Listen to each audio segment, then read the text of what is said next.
Assalamualaikum warahmatullahi wabarakatuh.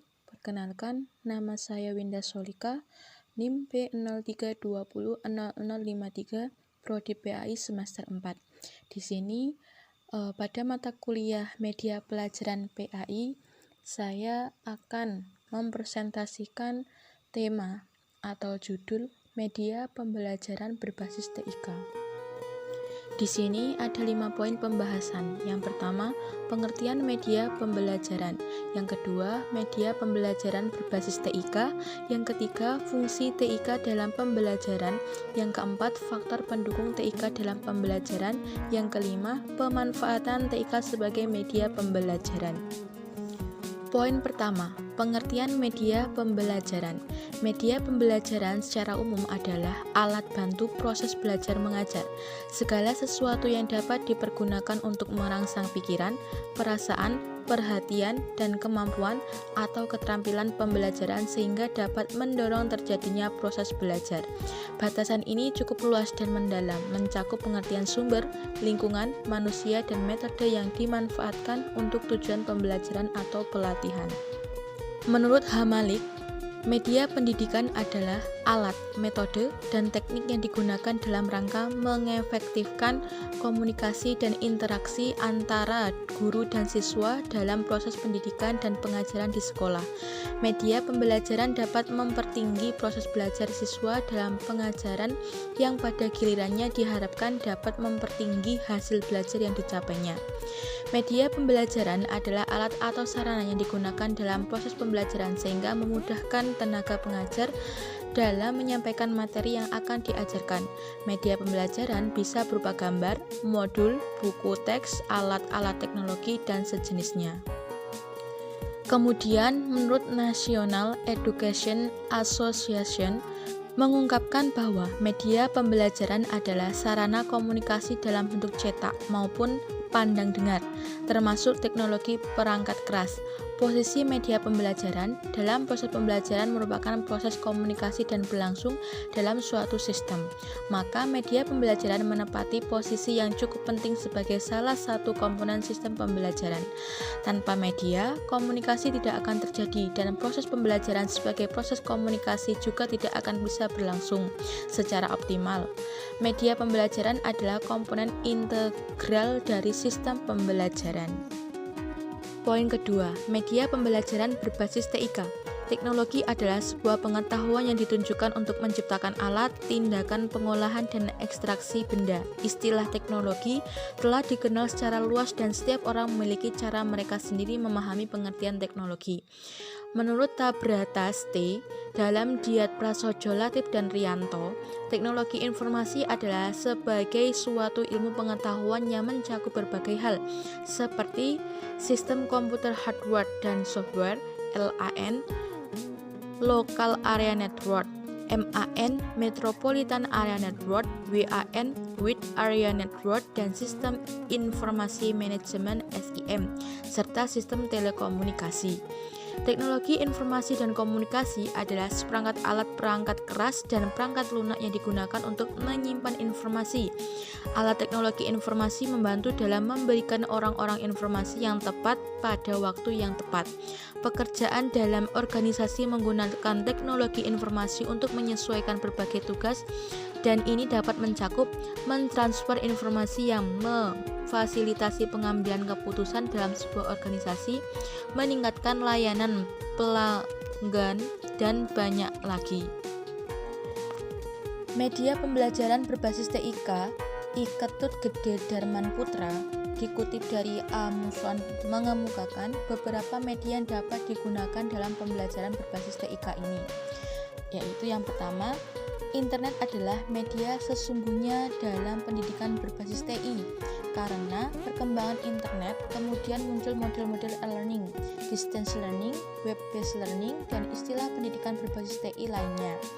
Media internet yang dapat diperoleh oleh penggunanya antara lain surat elektronik atau disebut email, World Wide Web atau WWW, mengelola dokumen elektronik, hypertext dan hypermedia, dan workflow system.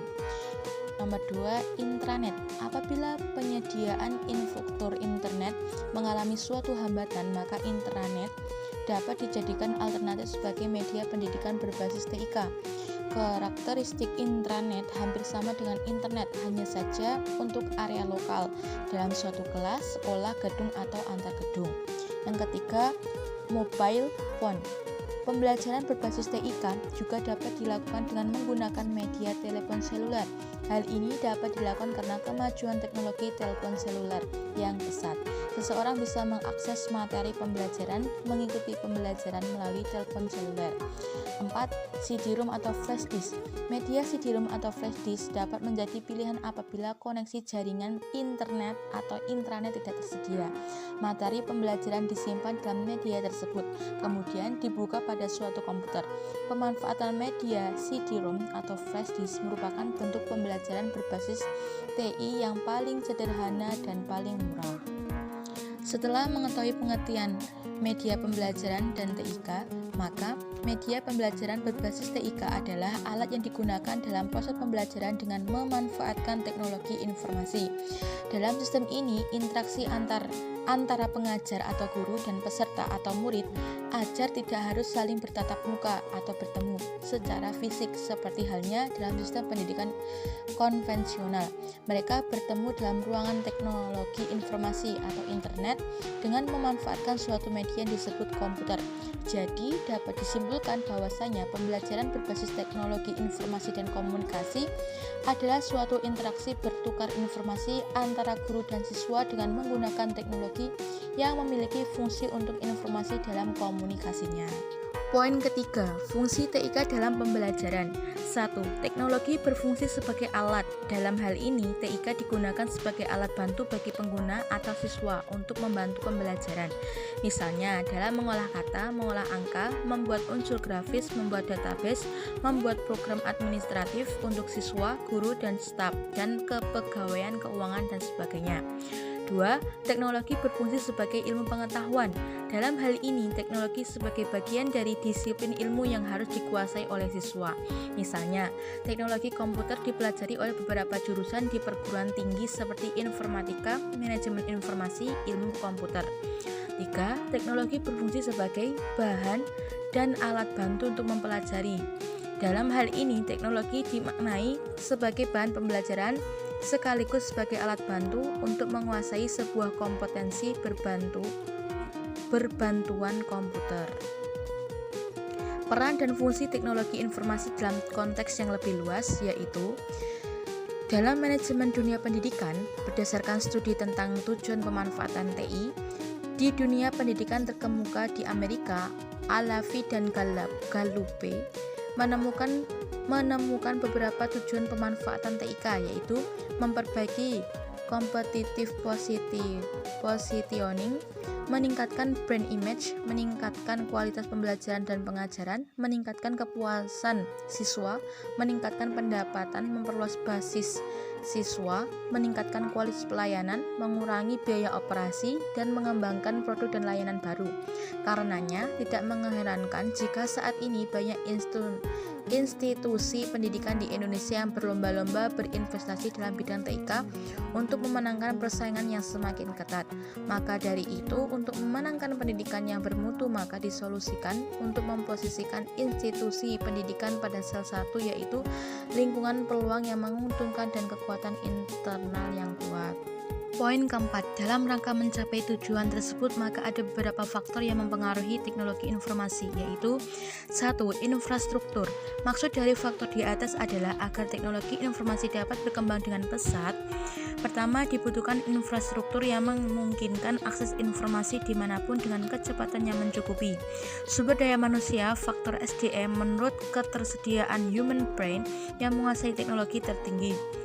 3. Kebijakan. Faktor kebijakan menuntut adanya kebijakan berskala makro dan mikro yang berpihak pada pengembangan teknologi informasi jangka panjang.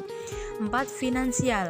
Faktor finansial membutuhkan adanya sikap positif dari bank dan lembaga keuangan lain untuk menyokong industri teknologi informasi. 5. Konten dan aplikasi. Faktor konten dan aplikasi menuntut adanya informasi yang disampaikan pada orang, tempat, dan waktu yang tepat serta ketersediaan aplikasi untuk menyampaikan konten tersebut dengan nyaman pada penggunanya. Poin kelima, pemanfaatan TIK sebagai media pembelajaran. Menurut Robinson Situmorang, pemanfaatan teknologi informasi dan komunikasi (TIK) pada masa perkembangannya lebih dikenal dengan sebutan media komputer yang digunakan sebagai media pembelajaran, baik itu bersifat offline maupun online. Komputer sebagai media pembelajaran secara bergantian disebut pula dengan multimedia. Ini disebabkan kemampuan teknologi yang dimiliki perangkat komputer mampu mengintegrasikan berbagai fungsi media, mulai dari audio, visual, animasi, sistem transisi, kemampuan interaktif, sampai kepada layanan sistem hypertext di dalam satu medium yang disebut komputer. Dengan kemampuan teknologi yang dimiliki, komputer menjadi sarana yang sangat efektif dan efisien untuk digunakan sebagai komoditas dalam pembelajaran. Hal inilah yang menjadikan teknologi komputer memberi banyak ragam dan pembelajaran, khususnya ketika teknologi tersebut menjadi medium yang terkoneksi dengan internet. Berbagai ragam pembelajaran yang memanfaatkan teknologi dengan istilah pembelajaran berbasis komputer bermunculan, mulai dari computer based learning, CBL, online learning atau web based learning, e-learning yang sering disebut juga teknologi based learning, distance learning, pembelajaran berbasis jaringan atau integrated system. Kehadiran TIK sebagai media pembelajaran banyak membantu guru dalam berbagai hal antara lain. 1. Pembelajaran menjadi lebih menarik dan interaktif. Penggunaan media pembelajaran berupa foto ataupun video dapat menarik perhatian siswa bila dibandingkan dengan penjelasan secara deskripsi secara lesan. Guru dapat menciptakan berbagai kegiatan yang variatif dan mengaktifkan siswa melalui foto ataupun gambar objek yang dibahas. 2. Pembelajaran menjadi lebih konkret dan nyata. Penggunaan media pembelajaran di tingkat sekolah dasar, lebih-lebih di kelas rendah, sangat sesuai dengan karakteristik siswa yang masih berada dalam taraf operasional konkret. Dengan media ini, siswa akan lebih mudah mempelajari segala sesuatu yang secara langsung dapat mereka lihat, dengar, pegang, dan merasakan.